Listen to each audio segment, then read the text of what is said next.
sobre a situação e partindo daí da nova situação política que nós hoje estamos a viver, nem vale a pena falar em cenários ou nos outros cenários, nas outras possibilidades, porque o que nos interessa agora é o que nós temos pela frente. E o que temos pela frente é que em 10 de março há eleições, antes disso haverá uma campanha eleitoral em que os partidos irão assumir os seus compromissos e sabemos nós que, no entanto, a dissolução da Assembleia da República só terá lugar após a eventual aprovação do Orçamento do Estado, portanto, que deve ser em dezembro, não é? Até lá, o Governo está em funções, a Assembleia está em funções plenas e depois entrará então o Governo em gestão simplesmente. O que é que significa do ponto de vista dos professores? Em primeiro lugar, relativamente a processos negociais, nós neste momento não temos nenhum processo negocial em curso e, portanto, não há aqui a interrupção de nenhum processo negocial. O último que nós tivemos foi sobre formação inicial de professores e foi concluído já no final de outubro. Agora, temos vários processos que nós pretendíamos iniciar e que, aliás, temos entregado no Ministério da Educação propostas no sentido de despoletar precisamente esses processos. O principal, o mais conhecido, o mediatizado, digamos assim, é o do tempo de serviço, da carreira, portanto, a recuperação daquele tempo de serviço que está a ser roubado aos professores e, ainda no âmbito da carreira, acabar com as vagas, curiosamente hoje saíram as deste ano, acabar com as vagas, com as cotas na avaliação e, portanto, e também alterar profundamente o modelo de avaliação de desempenho. Carreira à cabeça e o tempo de serviço à cabeça da própria carreira. Depois temos mais alguns aspectos, nomeadamente a eliminação da precariedade, que continua a afetar e de que forma o nosso setor, também a melhoria das condições de trabalho e aqui, sobretudo, a regularização dos horários de trabalho, porque eles são absolutamente ilegais em muitas escolas, ou pelo menos há abusos que não são toleráveis, e depois as questões relacionadas com o rejuvenescimento da nossa profissão, nomeadamente com as questões da aposentação.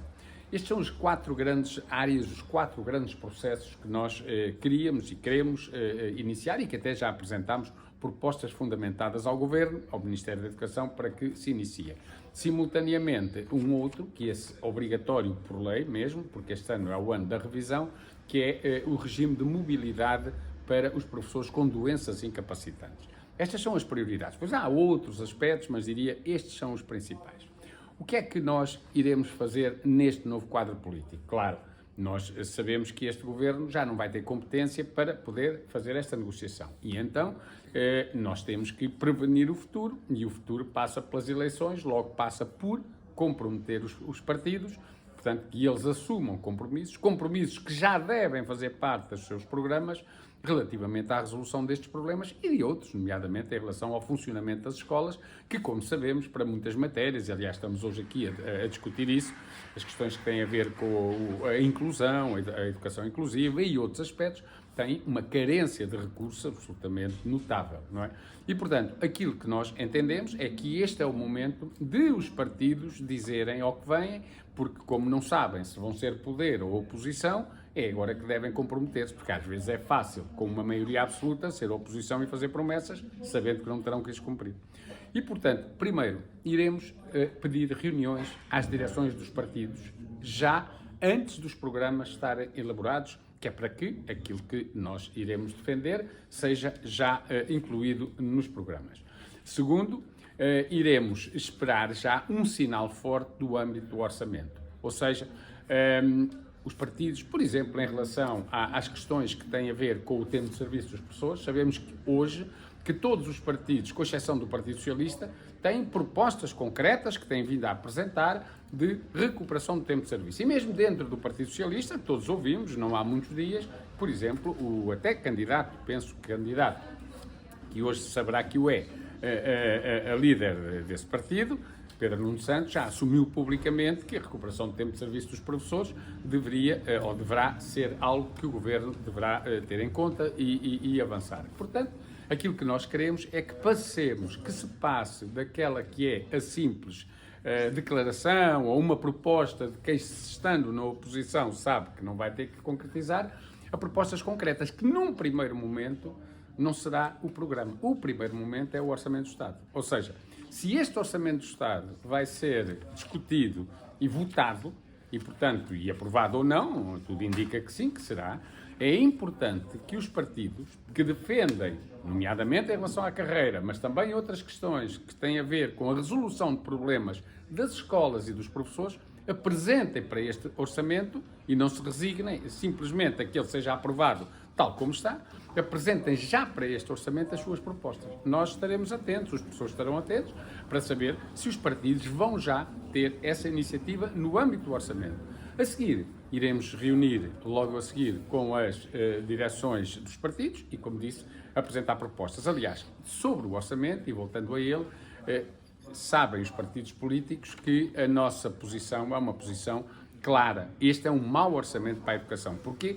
Porque aquilo que prevê de atualização das verbas para a educação limita-se a ser o valor da inflação. O que significa que se havia problemas este ano, se temos uma inflação e o orçamento do ano que vem é apenas esse, o da inflação, os problemas vão manter-se tal qual como estavam, ou seja, arrastar-se-ão por mais um ano, portanto, potencialmente agravar-se-ão, porque quando se arrastam problemas, eles têm tendência a agravar-se. E por isso, aquilo que nós achamos, e não mudamos de opinião, é que este é um péssimo orçamento, é um orçamento para a educação que não serve a educação, que não serve as escolas, que não serve os professores, e, portanto, há que fazer tudo ainda, uma vez que ele não vai cair e se vai manter a discussão, porque, pelos vistos, servirá ao Sr. Presidente da República, e, portanto, o importante aqui é que os partidos que não são, todos eles, o do Governo também, não é? Mas pelo menos todos os que têm vindo a criticar este orçamento, que apresentem as propostas, nomeadamente em relação às questões da educação. Estaremos atentos, incluindo, por exemplo, para 2024, já o primeiro faseamento da recuperação dos 6 anos, 6 meses e 23 dias, que estão por recuperar e, portanto, é importante que os partidos, todos eles, tenham propostas concretas para incluir no Orçamento do Estado esse primeiro momento do faseamento. Se depois a maioria absoluta se mantiver, como até agora, obstinada, caprichosa, teimosa e a achar que não deve contar esse tempo de serviço, os professores cá estarão para ver, obviamente, o que é que vão ser as votações, não é? E por isso é isto que nós neste momento temos a dizer. Portanto, o Orçamento do Estado é a primeira oportunidade para os partidos mostrarem ao que venham e o que querem e que problemas estão disponíveis para resolver, e a seguir os seus programas têm que ser claros. Não basta dizer vamos valorizar a escola, vamos valorizar, é preciso dizer como. Os professores têm que conhecer as medidas concretas para essa valorização, que é necessária, evidentemente, mas de conversa estamos nós fartos, estamos nós cheios e precisamos de mais do que conversa. Iremos já avançar para as escolas com 4 petições que serão entregues na Assembleia da República logo na primeira semana em que entrarem em funções a seguir às eleições de 10 de março.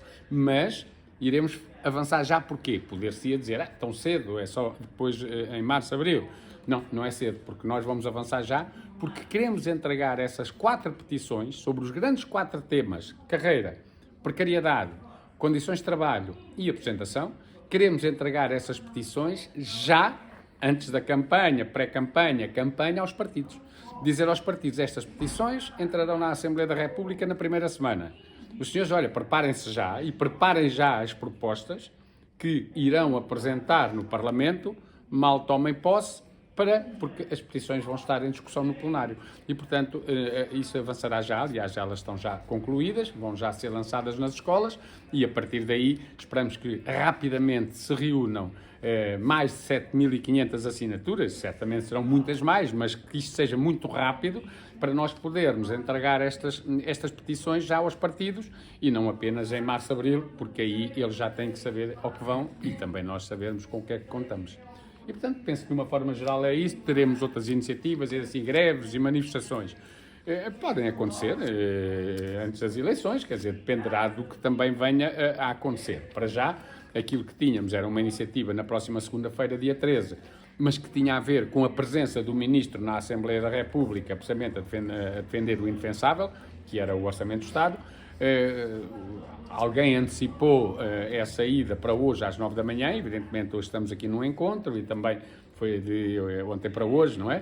E, portanto, isso não significa não presença lá, que digamos que temos hoje outra opinião sobre o orçamento. Não, temos exatamente a mesma opinião sobre o orçamento e até lamentamos estas alterações, porque Poderá não ser assim, admito que não seja, mas ficamos sempre nós enfim, na dúvida dos motivos que levam a estas antecipações, mas pronto, poderá ter sido apenas uma questão da agenda do Parlamento. Vamos todos fingir que acreditamos nisso.